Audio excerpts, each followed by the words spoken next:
Stave 2. The first of the three spirits. When Scrooge awoke, it was so dark that, looking out of bed, he could scarcely distinguish the transparent window from the opaque walls of his chamber. He was endeavouring to pierce the darkness with his ferret eyes, when the chimes of a neighbouring church struck the 4 quarters, so he listened for the hour. To his great astonishment, the heavy bell went on from 6 to 7, and from 7 to 8, and regularly up to 12, then stopped. 12! It was past 2 when he went to bed. The clock was wrong. An icicle must have got into the works. 12! He touched the spring of his repeater to correct this most preposterous clock. Its rapid little pulse beat 12 and stopped. "Why, it isn't possible," said Scrooge, "that I can have slept through a whole day and far into another night. It isn't possible that anything has happened to the sun, and this is 12 at noon." The idea being an alarming one, he scrambled out of bed and groped his way to the window. He was obliged to rub the frost off with the sleeve of his dressing gown before he could see anything, and could see very little then. All he could make out was that it was still very foggy and extremely cold, and that there was no noise of people running to and fro and making a great stir, as there unquestionably would have been if night had beaten off bright day and then taken possession of the world.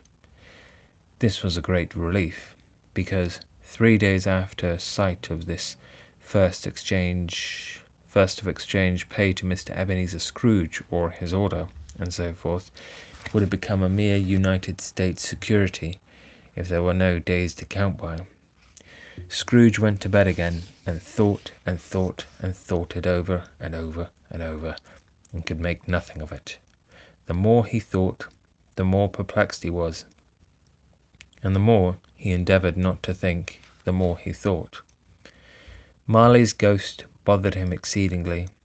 Every time he resolved within himself, after mature inquiry, that it was all a dream, his mind flew back again, like a strong spring released, to its first position, and presented the same problem to be worked all through. Was it a dream or not? Scrooge lay in this state until the chime had gone 3 quarters more, when he remembered, on a sudden, that the ghost had warned him of a visitation when the bell tolled 1. He resolved to lie awake until the hour was past, and, considering that he could no more go to sleep than go to heaven, this was perhaps the wisest resolution in his power. The quarter was so long that he was more than once convinced he must have sunk into a doze unconsciously and missed the clock. At length it broke upon his listening ear. "Ding dong! 1/4 past," said Scrooge, counting. "Ding dong! 1/2 past," said Scrooge. "Ding dong! 1/4 to it," said Scrooge. "Ding dong! The hour itself," said Scrooge triumphantly. "Ha! And nothing else." He spoke before the hour bell sounded, which it now did, with a deep, dull, hollow, melancholy 1. Light flashed up in the room upon the instant, and the curtains of his bed were drawn. The curtains of his bed were drawn aside, I tell you, by a hand, not the curtains at his feet, nor the curtains at his back, but those to which his face was addressed. The curtains of his bed were drawn aside, and Scrooge, starting up into a half-recumbent attitude, found himself face to face with the unearthly visitor who drew them, as close to it as I am now to you, and I am standing in the spirit at your elbow. It was a strange figure, like a child, yet not so like a child as like an old man, viewed through some supernatural medium which gave him the appearance of having receded from the view and being diminished to a child's proportions. Its hair, which hung about its neck and down its back, was white as if with age, and yet the face had not a wrinkle on it, and the tenderest bloom was on the skin. The arms were very long and muscular, the hands the same, as if its hold were of uncommon strength. Its legs and feet, most delicately formed, were like those upper members bare. It wore a tunic of the purest white, and round its waist was bound a lustrous belt, the sheen of which was beautiful. It held a branch of fresh green holly in its hand, and in singular contradiction of that wintry emblem, had its dress trimmed with summer flowers. But the strangest thing about it was, that from the crown of its head there sprung a bright clear jet of light, by which all this was visible, and which was doubtless the occasion of its using, in its duller moments, a great extinguisher for a cap, which it now held under its arm. Even this, though, when Scrooge looked at it with increasing steadiness, was not its strangest quality. For as its belt sparkled and glittered, now in one part and now in another, and what was light one instant, at another time was dark, so the figure itself fluctuated in its distinctness, being now a thing with one arm, now a thing with one leg, now with 20 legs, now a pair of legs without a head, now a head without a body, of which dissolving parts no outline would be visible in the dense gloom wherein they melted away. And in the very wonder of this, it would be itself again, distinct and clear as ever. "Are you the spirit, sir, whose coming was foretold to me?" asked Scrooge. "I am." The voice was soft and gentle, singularly low, as if instead of being so close beside him, it were at a distance. "Who and what are you?" Scrooge demanded. "I am the ghost of Christmas past." "Long past?" inquired Scrooge, observant of its dwarfish stature. "No, your past." Perhaps Scrooge could not have told anybody why, if anybody could have asked him, but he had a special desire to see the spirit in his cap, and begged him to be covered. "What?" exclaimed the ghost. "Would you so soon point out with worldly hands the light I give?" "So soon put out with worldly hands the light I give? Is it not enough that you are one of those whose passions made this cap, and forced me through whole trains of years to wear it low upon my brow?" Scrooge reverently disclaimed all intention to offend, or any knowledge of having wilfully bonneted the spirit at any period of his life. He then made bold to inquire what business brought him there. "Your welfare," said the ghost. Scrooge expressed himself much obliged, but could not help thinking that a night of unbroken rest would have been more conducive to that end. The spirit must have heard him thinking, for it said immediately, "Your reclamation, then. Take heed." It put out its strong hand as it spoke, and clasped him gently by the arm. "Rise and walk with me." It would have been in vain for Scrooge to plead that the weather and the hour were not adapted to pedestrian purposes, that bed was warm, and the thermometer a long way below freezing, that he was clad but lightly in his slippers, dressing gown, and nightcap, and that he had a cold upon him at that time. The grasp, though gentle as a woman's hand, was not to be resisted. He rose, but finding that the spirit made towards the window, clasped its robe in supplication. I am a mortal," Scrooge remonstrated, "and liable to fall." "Bear but a touch of my hand there," said the spirit, laying it upon his heart, "and you shall be upheld in more than this." As the words were spoken, they passed through the wall, and stood upon an open country road, with fields on either hand. The city had entirely vanished. Not a vestige of it was to be seen. The darkness and the mist had vanished with it, for it was a clear, cold winter day, with snow upon the ground. "Good heaven!" said Scrooge, clasping his hands together as he looked about him. "I was bred in this place. I was a boy here." The spirit gazed upon him mildly. Its gentle touch, though it had been light and instantaneous, appeared still present to the old man's sense of feeling. He was conscious of 1,000 odours floating in the air, each one connected with 1,000 thoughts and hopes and joys and cares long, long forgotten. "Your lip is trembling," said the ghost, "and what is that upon your cheek?"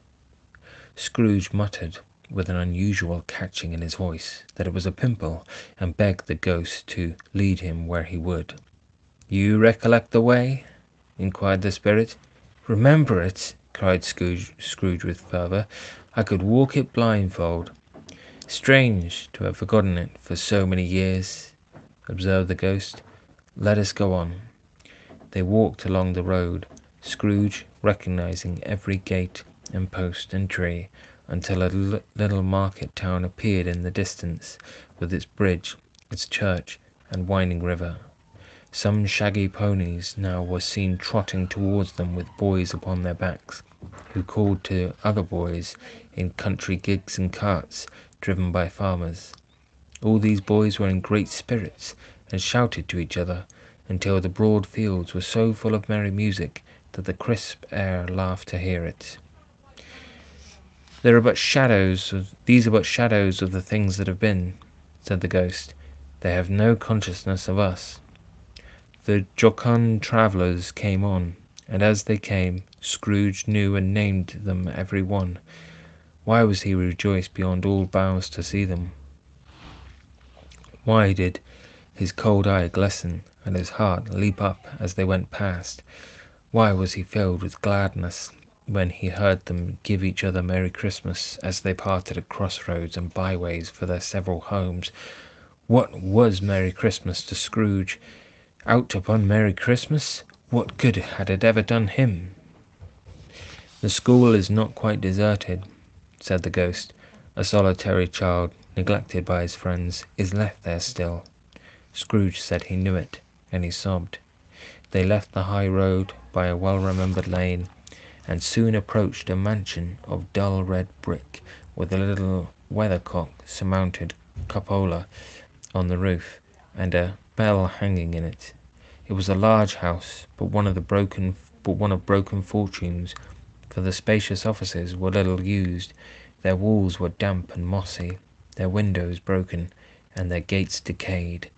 Fowls clucked and strutted in the stables, and the coach-houses and sheds were overrun with grass. Nor was it more retentive of its ancient state within, for entering the dreary hall, and glancing through the open doors of many rooms, they found them poorly furnished, cold and vast. There was an earthy savour in the air, a chilly bareness in the place, which associated itself somehow with too much getting up by candlelight and not too much to eat. They went, the ghost and Scrooge, across the hall to a door at the back of the house. It opened before them, and disclosed a long, bare, melancholy room, made barer still by lines of plain deal forms and desks.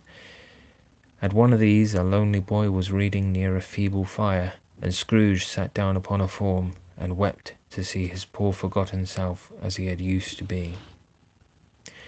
Not a latent echo in the house, not a squeak and scuffle from the mice behind the panelling, not a drip from the half-thawed waterspout in the dull yard behind, not a sigh among the leafless boughs of one despondent poplar, not the idle swinging of an empty storehouse door, no, not a clicking in the fire, but fell upon the heart of Scrooge with a softening influence, and gave a freer passage to his tears.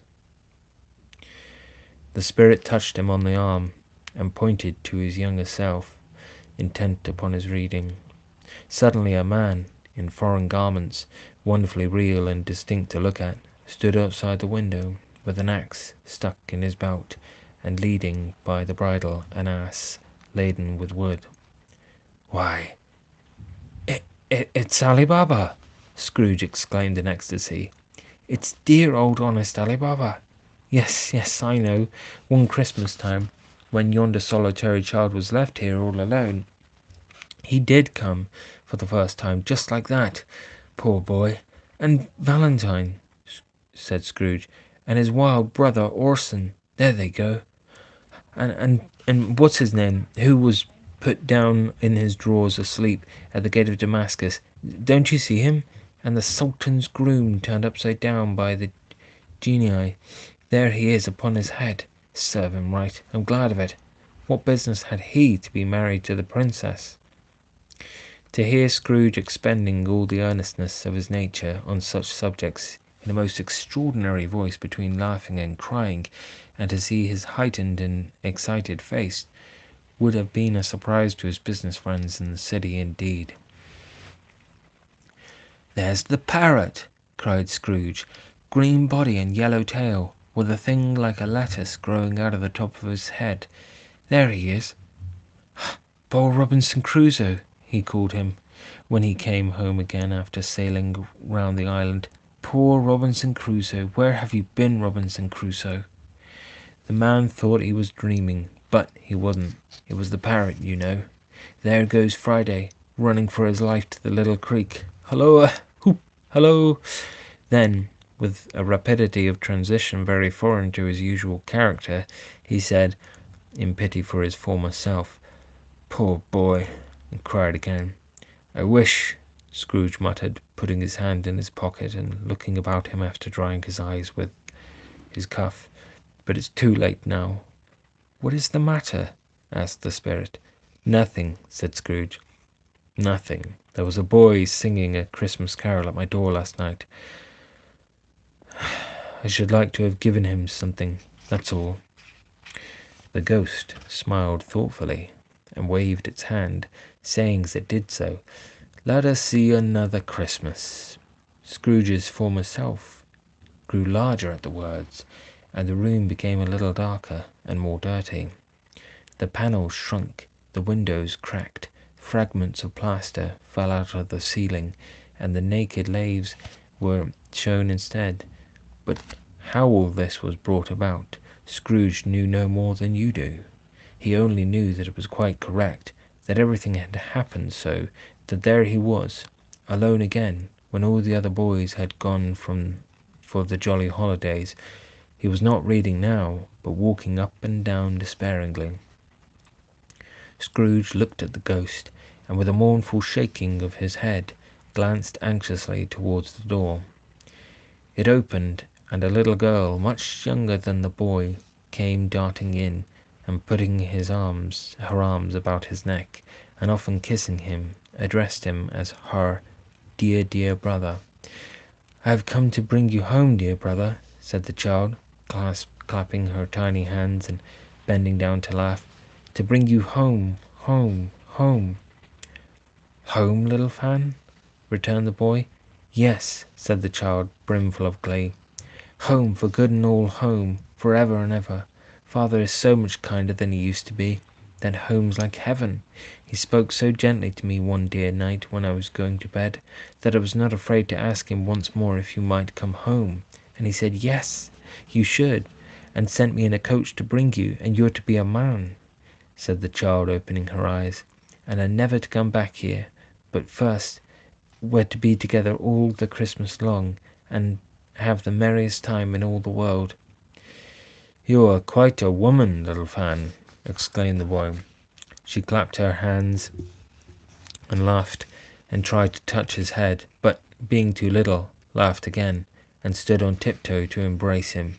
Then she began to drag him, and her childish eagerness, towards the door, and he, nothing loath to go, accompanied her. A terrible voice in the hall cried, "Bring down Master Scrooge's box, there!" And in the hall appeared the schoolmaster himself, who glared on Master Scrooge with a ferocious condescension, and threw him into a dreadful state of mind by shaking hands with him. He then conveyed him and his sister into the veriest old well of a shivering best parlour that ever was seen, where the maps upon the wall and the celestial and terrestrial globes in the windows were waxy with cold. Here he produced a decanter of curiously light wine and a block of curiously heavy cake, and administered instalments of those dainties to the young people, at the same time sending out a meagre servant to offer a glass of something to the postboy, who answered that he thanked the gentleman, but if it was the same tap as he had tasted before, he had rather not. Master Scrooge's trunk being by this time tied on to the top of the chaise, the children bade the schoolmaster good-bye right willingly, and getting into it, drove gaily down the garden sweep, the quick wheels dashing the hoar-frost and snow from off the dark leaves of the evergreens like spray. "Always a delicate creature whom a breath might have withered," said the ghost, "but she had a large heart." "So she had," cried Scrooge. "You're right. I will not gainsay it, Spirit. God forbid." "She died a woman," said the ghost, "and had, as I think, children." "One child," Scrooge returned. "True," said the ghost. "Your nephew." Scrooge seemed uneasy in his mind, and answered briefly, "Yes," although they had but that moment left the school behind them. They were now in the busy thoroughfares of a city, where shadowy passengers passed and repassed, where shadowy carts and coaches battled for the way, and all the strife and tumult of a real city were. It was made plain enough by the dressing of the shops that here too it was Christmas time again, but it was evening, and the streets were lighted up. The ghost stopped at a certain warehouse door, and asked Scrooge if he knew it. "Know it?" said Scrooge. "Was I apprenticed here?" They went in. At sight of an old gentleman in a Welsh wig, sitting behind such a high desk that if he had been 2 inches taller he must have knocked his head against the ceiling, Scrooge cried in great excitement, "Why, it's old Fezziwig! Bless his heart, it's Fezziwig alive again!" Old Fezziwig laid down his pen and looked up at the clock, which pointed to the hour of 7. He rubbed his hands, adjusted his capacious white waistcoat, laughed all over himself from his shoes to his organ of benevolence, and called out in a comfortable, oily, rich, fat, jovial voice, "Yo-ho there, Ebenezer, Dick!" Scrooge's former self, now grown a young man, came briskly in, accompanied by his fellow apprentice. "Dick Wilkins, to be sure," said Scrooge to the ghost. "Bless me, yes, there he is. He was very much attached to me, was Dick. Poor Dick, dear, dear." "Yo-ho, my boys," said Fezziwig. "No more work tonight. Christmas Eve, Dick. Christmas, Ebenezer. Let's have the shutters up," cried old Fezziwig with a sharp clap of his hands, "before a man can say Jack Robinson." You wouldn't believe how those two fellows went at it. They charged into the streets with the shutters. 1, 2, 3, had 'em up in their places. 4, 5, 6, barred 'em and pinned 'em. 7, 8, 9, and came back before you could have got to 12, panting like racehorses. "Hiley-ho!" cried old Fezziwig, skipping down from the high desk with wonderful agility. "Clear away, my lads, and let's have lots of room here. Hiley-ho, Dick! Chirrup, Ebenezer!" Clear away! There was nothing they wouldn't have cleared away, or couldn't have cleared away, with old Fezziwig looking on. It was done in a minute. Every movable was packed off, as if it were dismissed from public life for evermore. The floor was swept and watered, the lamps were trimmed, fuel was heaped upon the fire, and the warehouse was as snug and warm and dry and bright a ballroom as you could desire to see upon a winter's night. In came a fiddler with a music book, and went up to the lofty desk, and made an orchestra of it, and turned like 50 stomachaches. In came Mrs. Fezziwig, one vast substantial smile. In came the 3 Miss Fezziwigs, beaming and lovable. In came the 6 young followers whose hearts they broke.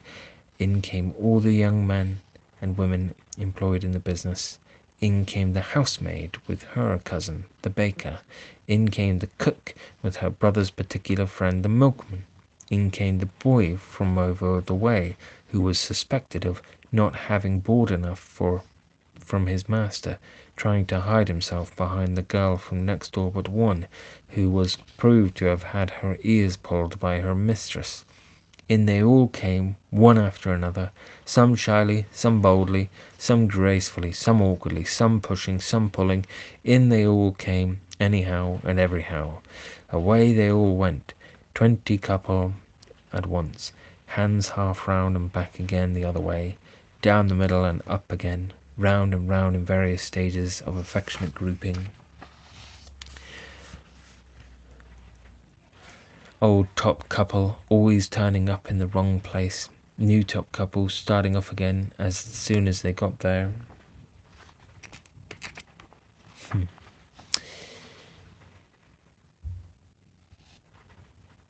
All top couples at last, and not a bottom one to help them.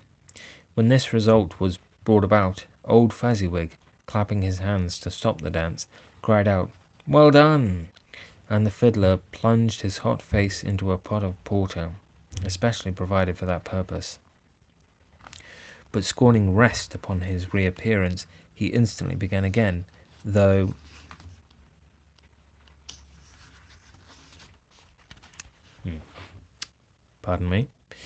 though there were no dancers yet, as if the other fiddler had been carried home exhausted on a shutter, and he were a brand new man, resolved to beat him out of sight or perish.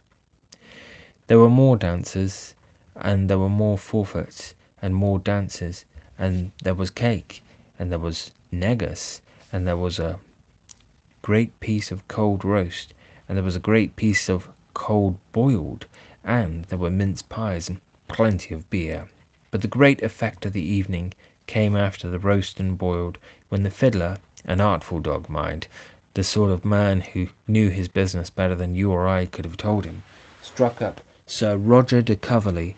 Then old Fezziwig stood out to dance with Mrs. Fezziwig, top couple too, with a good stiff piece of work cut out for them, 3 or 4 and 20 pairs of partners, people who were not to be trifled with, people who would dance and had no notion of walking. But if there had been twice as many, 4 times, old Fezziwig would have been a match for them, and so would Mrs. Fezziwig. As to her, she was worthy to be his partner in every sense of the term. If that's not high praise, tell me higher, and I'll use it. A positive light appeared to issue from Fezziwig's calves. They shone in every part of the dance like moons.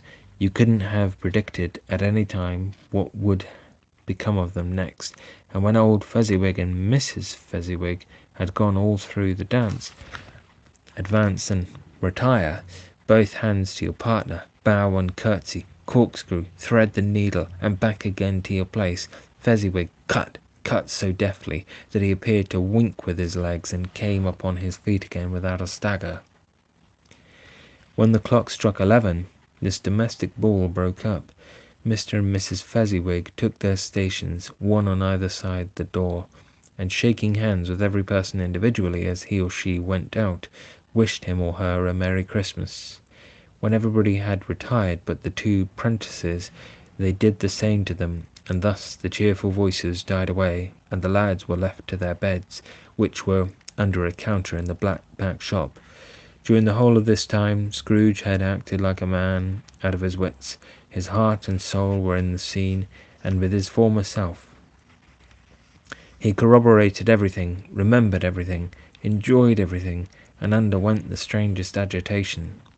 It was not until now, when the bright faces of his former self and Dick were turned from them, that he remembered the ghost, and became conscious that it was looking full upon him, while the light upon its head burnt very clear. "A small matter," said the ghost, "to make these silly folks so full of gratitude." "Small?" echoed Scrooge. The spirits signed to him to listen to the 2 apprentices, who were pouring out their hearts in praise of Fezziwig, and when he had done so, said, "Why, is it not? He has spent but a few pounds of your mortal money, 3 or 4 perhaps. Is that so much that he deserves this praise?" It isn't that," said Scrooge, heated by the remark, and speaking unconsciously like his former self, nor his latter self. "It isn't that, Spirit. He has the power to render us happy or unhappy, to make our service light or burdensome, a pleasure or a toil. Say that his power lies in words and looks, in things so slight and insignificant that it is impossible to add and count them up. What then? The happiness he gives is quite as great as if it cost a fortune." He felt the Spirit's glance and stopped. "What is the matter?" asked the ghost. "Nothing particular," said Scrooge. "Something, I think," said the ghost insisted. "No," said Scrooge. "No, I should like to be able to say a word or two to my clerk just now. That's all." His former self turned down the lamps as he gave utterance to the wish, and Scrooge and the ghost again stood side by side in the open air. "My time grows short," observed the Spirit. "Quick!" This was not addressed to Scrooge, or to anyone whom he could see, but it produced an immediate effect, for again Scrooge saw himself. He was older now, a man in the prime of his life. His face had not the harsh and rigid lines of later years, but it had begun to wear the signs of care and avarice.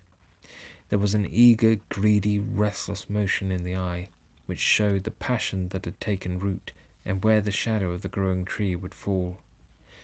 He was not alone, but sat by the side of a fair young girl in a morning dress, in whose eyes there were tears which sparkled in the light that shone out of the ghost of Christmas past.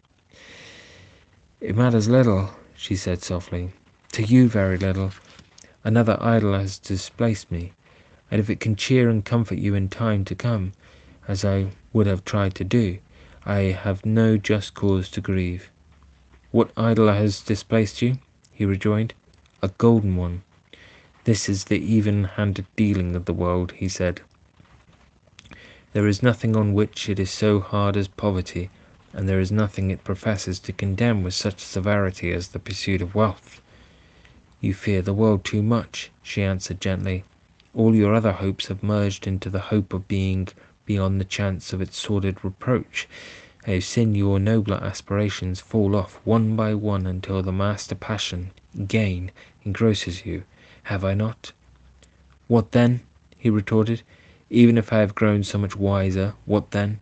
I am not changed towards you." She shook her head. "Am I? Our contract is an old one. It was made when we were both poor and content to be so, until, in good season, we could improve our worldly fortune by our patient industry. You are changed. When it was made, you were another man." "I was a boy," he said impatiently. "Your own feelings tells you that you were not what you are," she returned. "I am. That which promised happiness when we were one in heart is fraught with misery now that we are two. How often and how keenly I have thought of this, I will not say. It is enough that I have thought of it, and can release you. Have I ever sought release? In words? No, never. In what then?"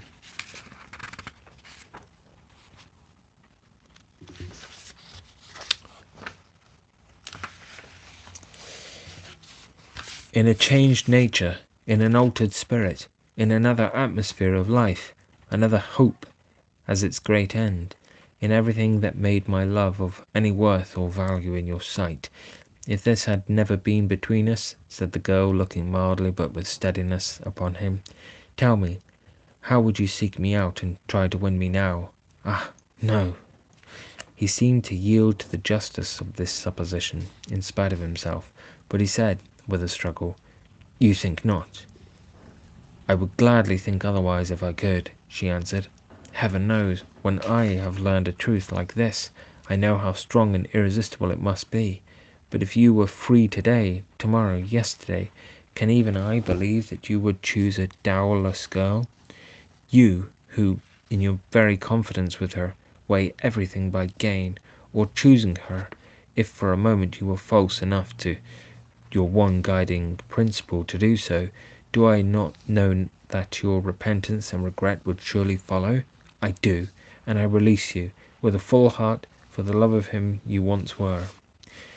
He was about to speak, but with her head turned from him, she resumed, You may, the memory of what is past, the memory of what is past half makes me hope you will have pain in this, a very, very brief time, and you will dismiss the recollection of it gladly as an unprofitable dream, from which it happened well that you awoke.